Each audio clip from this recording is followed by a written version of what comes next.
가장 중요한 거는 타이밍입니다, 여러분. 타이밍. 모든 입지와 모든 물건적 우열에 가장 우선한 것은 여러 번 말씀드립니다. 타이밍입니다. 단편적인 예로 그래요. 뭐 모실 삼형제 세영이 2차에 뭐 몇 동에 몇 호에 사는 뭐 또리 엄마, 순이 엄마가 있다 그러면 바로 옆집이면 아니 입지와 물건이 다 똑같은데 왜 이렇게 그 집집마다 속사정이 다 다르고 어떤 집은 수익이고 어떤 집은 마이너스냐고. 그렇죠, 여러분.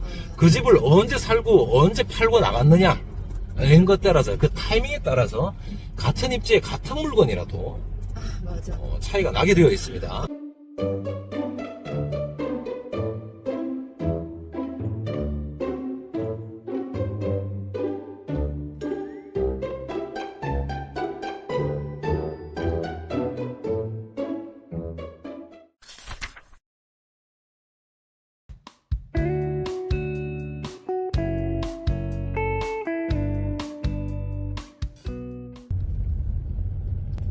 공사가 한창입니다. 그쵸 여러분? 그쪽 관설동 주변에 25년도 입주가 많습니다. 강원도 특히 원주시 말이죠. 도시가 팽창하고 있다는 게 느껴집니다. 도시가 지방지역들을 왜 도시가 외곽으로 팽창할까요? 법무장님? 중심가에는 이미 다 돼 있어서 그런 거 아니야? 땅이 많고 중심가가 노후화되어서 그걸 철거하고 조합을 세우고 이런 부대 비용들이 많이 들겠지. 안 그래도 땅이 넓은데 코로나 이후로 원자재 가격이라든지 인건비라든지 엄청나게 건축비 인상 요인이 있는데 땅값마저도 그렇게 높잖아. 부대 비용이 많이 들어가니까 중심가를 허물고 새로 짓는 건. 그러니 지방은 이제 도시가 스프레드화 돼서 수요는 적은데 분양가를 맞춰야 되다 보니까 그지? 그래서 밖으로 팽창될 수밖에 없는 거고. 그래서 이렇게 기존의 거점 도시들, 혁신 도시를 기준으로 당구동을 기준으로 그 인근에 이런 허허벌판에 신규 분양이 들어가는데 그런 것들도 21년, 22년 초에 지난 상승장에 꼭지 가격을 기준으로 분양을 했기 때문에 여전히 피가 많이 붙지 못하거나 마피거나 이렇죠, 제가. 그죠? 또 그에 걸맞게 그 신축 이런 건설 중인 분양권들이 아니라 기존의 핵심지 모실동이나 기업도시나 혁신도시의 기축들도 4억 전후에 수렴하잖아 지금. 얘네 새로 짓고 있는 것들은 4억 중후반이잖아 지금. 맞아. 총 매가는 뭐 거의 4억 후반이지. 근데 그래서 뭐 마피가 조금 더 붙더라도 일단 총 매가 기준으로 새 것들은 분양권들은 4억 중후반이고 기축들은 조금 연차가 있는 대신에 입지가 더 좋으니까 기축들은 4억 초반 혹은 4억 언더, 4억 밑이나 4억 위에서, 그러니까 4억 전으로 왔다 갔다 한단 말이야. 그러니까 가격이 4억 전으로 맞춰지고 있는 거야. 그 원주가 그러니까 뭐 다른 지방도시 인구 30만 50만 이하의 중소도시는 비슷하겠지. 새 아파트가 4억대다.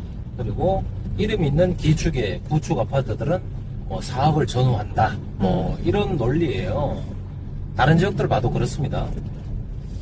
그런데 기회는 항상 입주가 많을 때 몰리는 법이죠. 그죠? 그래서 오늘은 현장을 이렇게 돌아다녀 보면서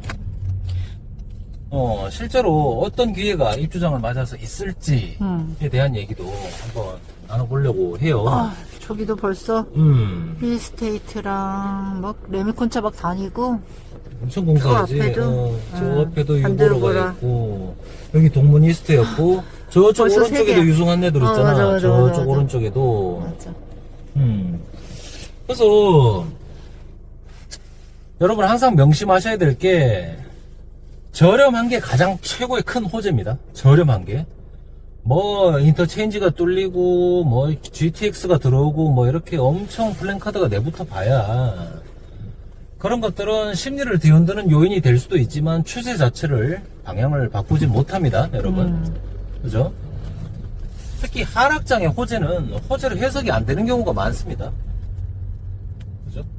그리고 상승장의 악재는 반대로 묻힙니다.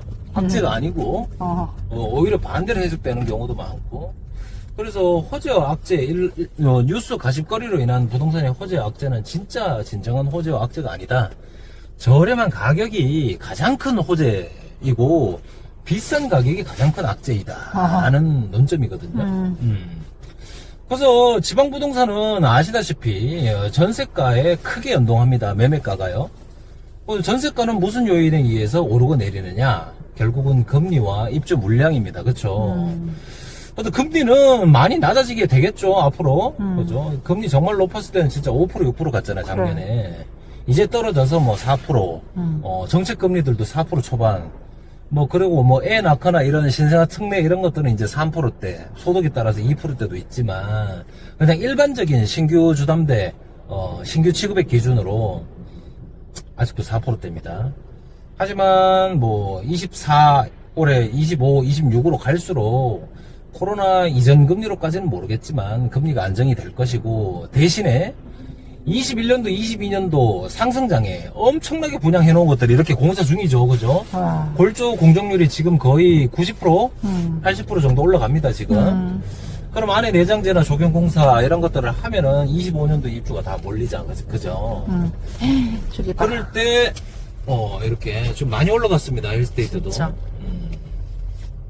부모님 이거 4억 후반 살 겁니까? 아휴.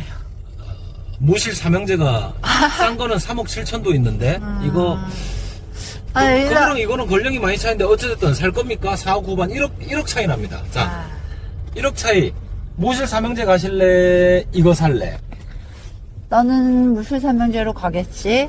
또 이게 원주 사람들은 여기 위치를 별로 안 좋아해. 그리고 그 무실 삼형제나 여기 들어갈 순 없겠는데? 여기랑 권령이 얼마나 차이 나는지 한번 찾아봐 주실래요?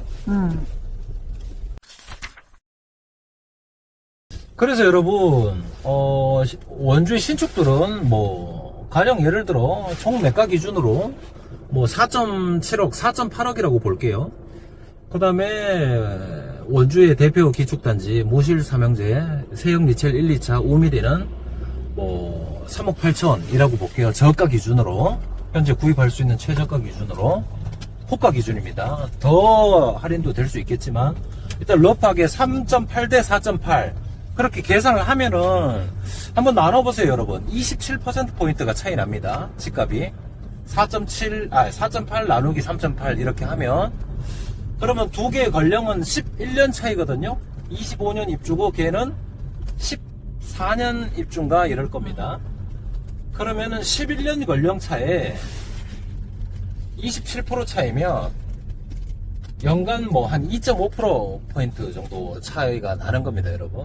단 그것은 똑같은 모실동일 때 혹은 똑같은 관설동일 때 입지가 같을 때 권력만 비교했을 때는 그러면은 모실 삼형제가 만약에 3.8억인데 얘가 4.8억이라 그러면 얘가 저렴한 거야. 이해됐어? 입지가 같다면. 여러분 이해되셨죠? 입지가 같다면입니다. 근데 이거는 도시가 확장되면서 입지가 나대지 쪽으로 조금 나왔죠. 중심가에서 좀 멀어졌죠. 그죠? 인프라가 덜 갖춰져 있고. 그럼 입지가 다르니까 입지는 얘가 마이너스 요인인데 물건의 가치 새 거니까. 신축 버릇 말 그대로 얘가 더 새 거잖아. 그래서 내가 봤을 때 이게 더 비싸다. 비싸다. 입지 요인으로 봤을 때 그걸 추가로 감안했을 때는 1억 차이는 좀 비싼 것 같다 라는 생각이에요. 그래서 거기에 걸맞게 입주장에 잔금 전쟁이 일어날 겁니다. 왜냐면 투자자들이 20년, 21년에 상승장에 쟤네들이 분양을 22년까지 분양을 했잖아요. 그래서 분양을 하고 앞으로도 계속 오를 줄 알고 원주의 이제 국평 신축가는 6억 넘어서 6억 넘어간다 라고 이런 기대감으로. 왜냐면 사람은 기존 6개월만 기억합니다. 직전에 6개월만 관성이 계속 될 줄 알고. 그래서 투자를 받아서 분양권 투자를 했는데 장이 꺾이니까 마피가 출현하기 전에 빨리빨리 손바뀜이 일어납니다. 하락장에. 그래서 실거주자들은 그럼 왜 구매하느냐? 계속 더 기다려보니 뉴스에서 계속 떠드는 거예요, 여러분. 뭘 떠들어? 자재값, 인건비 오른다고? 계속 인상되고 실제 마트에 가봐도 코로나 이후로 풀린 유동성 때문에 물건 가격 엄청나게 올랐습니다. 그렇죠? 그러니 그럴 거 앞으로 분양하더라도 4억대는 힘들다. 건설사의 주된 분양 홍보 논리잖아요. 그죠? 그래서 손바뀜이 한번 일어나요. 기존 1차 최초 투자자, 즉 원당점자에서 1차 이제 분양권 재매수, 분양권 거래가 일어나서 실거주자로 점점 손바뀜이 됩니다. 얘가. 그렇죠. 근데 손바뀜이 이미 원주에는 손바뀜이 많이 돼서 더 이상 추가 폭락은 없을 거야 라고 하시는 분들도 계십니다. 하지만 실거주자들이 투자자로부터 이어받은 실거주자들이 얘네 입주할 때 직전에 지금 살던 집 어떻게 해야 되죠? 팔아야지. 잔금 압박이 없어지는 건 아닙니다. 그죠, 여러분? 그쵸, 이해되시죠? 그러니 기존에 거주하던 집이 전세면 임대보증금을 반환받아야 되는 압박이 있을 것이고, 그럼 그 임대인은 그 집을 팔든지 전세 반환 대출을 일으키면서 전세가가 오를 때까지 이자를 부담하면서 유지하든지 어떤 사단이 일어나야 될 겁니다. 그렇죠? 그래서 단계별로 다 맞물려 있는 거기 때문에 필연적으로 지지하고 있던 바닥이 모래성처럼 푹푹푹 꺼지는 현상이 일어납니다.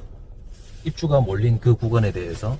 그렇죠? 기존 집을 팔고 헌집 줄게, 새 집 다오. 새 집은 잔금을 쳐야 되니까. 그렇죠? 그래서 아무리 상승장에 꼭지에 분양받았던 사람들이 피눈물을 머금고 무피나 마피를 던져서 그 단지가 실거주자들로 손바뀜이 많이 일어났다 한들 입주장의 잔금 압박, 기존 집의 매도나 기존 집의 임차 보증금 반환, 이런 문제들이 엮이게 되어 있습니다. 그래서 집안이 푸석푸석해지고 힘이 없어지게 되어 있습니다. 그런 것들이 우리에게 뭐죠? 기회입니다. 기회요.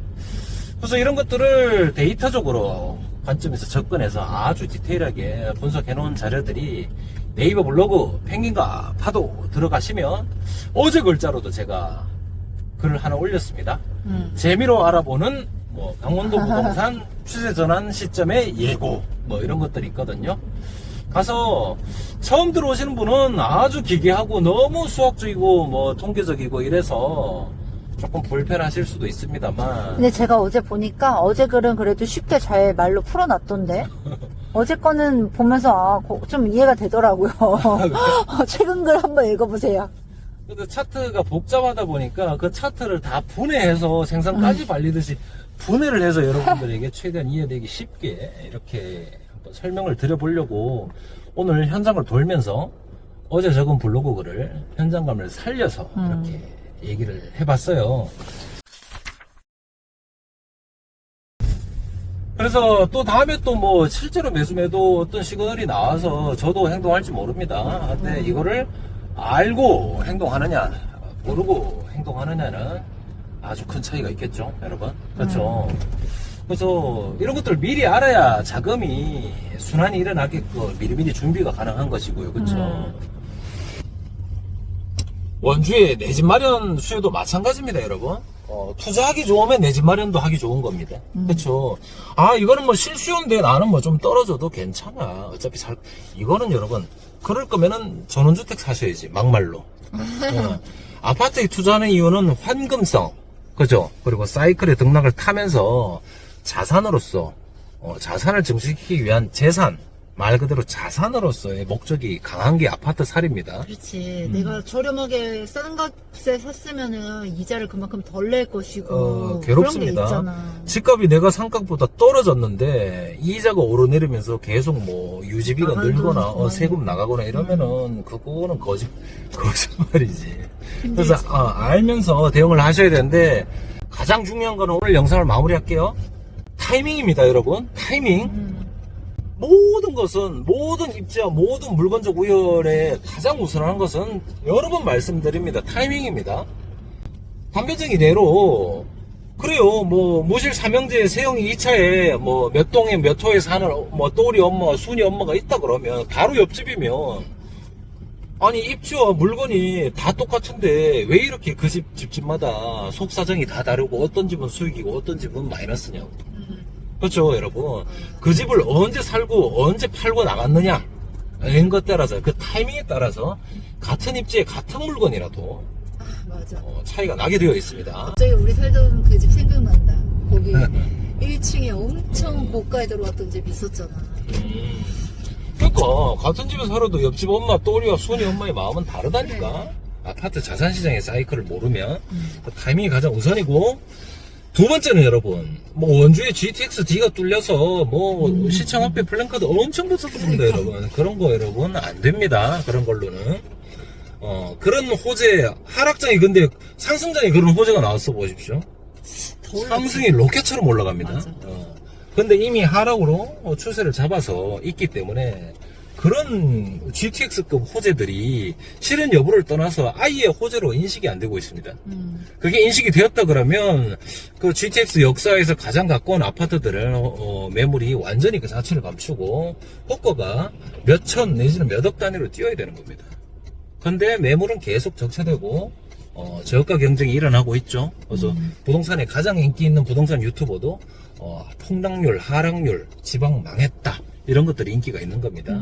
그게 하락장에서는 호재로 반영이 안 되고 묻히거나 오히려 악재로 해석되는 수구도 있기 때문에 호재와 악재가 부동산 사이클 추세를 변화시키지 못한다. 그리고 가장 큰 호재는 입주장이 몰려서 공포가 만연했을 때 가격이 싸져서 싼 가격이 가장 큰 호재입니다. 다른 거 다 필요 없습니다, 여러분. 그리고 가장 위험한 악재는 매가가 부풀려져서 사람이 심리와 유동성이 들어가서 욕심이 묻힌 그 매도 호가 있죠. 그리고 매도 매물이 적어서 매수자는 마음이 급하고 그럴 때 한껏 부풀려진 가격이 바로 가장 큰 악재입니다. 그래서 오늘 영상은 네이버 블로그 펭귄과 파도의 제 글들을 보시면서 같이 탐독해 보셨으면 가장 좋겠습니다. 이상 시간을 사고 시간을 살아내는 공부 없이 사는 남자의 풍문한 목소리 출연 홍문이었습니다. 안녕. 진짜로 25년 2쿼터 3쿼터 25년 중순에 보자. 추세 전환이 올까요? 궁금하신 분들 블로그 가셔서 글도 보시고 유튜브에도 의견을 많이 남겨주시기 바라겠습니다. 진짜 안녕.